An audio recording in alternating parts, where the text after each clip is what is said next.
My தீட்டிய பெரிய கண்களை உடையவளே, உன்னுடைய கணவனை எவ்வளவு நாழிகையானாலும் தூக்கத்திலிருந்து உணர்ந்து எழுந்திருக்க சம்மதியாதிருக்கிறாயே. எனது மணாளன் எத்தனை போதும் துயிலை விட்டாய், எப்போ எழுந்திருக்கவே விடமாட்டேங்கிறியே.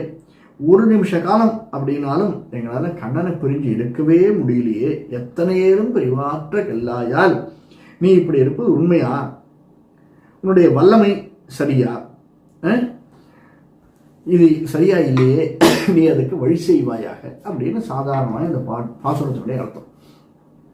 இதில் விசேஷமாக என்னென்னா, வீர பத்னிகள் அப்படிங்கிறால கோட்டுக்கால் உறங்குகிறாளாம்.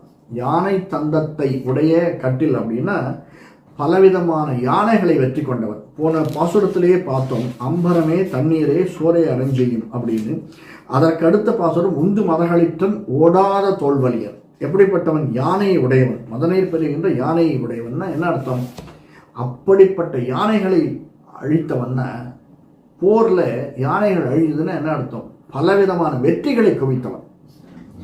அப்படி நந்தகோபன் பலவிதமான வெற்றிகளை குவித்தவன். அதனால தானே அந்த யானைகளுடைய தந்தங்களை எல்லாம் எடுத்தவன். இதுக்காக யானையை கொல்றதில்லை, போரில் மடிந்த யானைகளுடைய தந்தங்களை எடுத்து வந்து கட்டில் கால் பண்ணக்கூடியவன் அப்படின்னு வீர பத்தினிகள், அவர்களுடைய பத்தினியாய் விளங்கக்கூடியவர்களே அப்படின்னு சொல்றார். பஞ்ச சயனம் அப்படின்னா 5 சயனங்கள்: அழகு சயனம், வெண்மை, மென்மை, குளிர்த்தி, நாற்றம். நாற்றம்னா சில பேர் தப்பா நினச்சிக்கிறா இல்லையா? நாற்றம்னா அது கெட்ட வாசனைன்னு அர்த்தம் கிடையாது.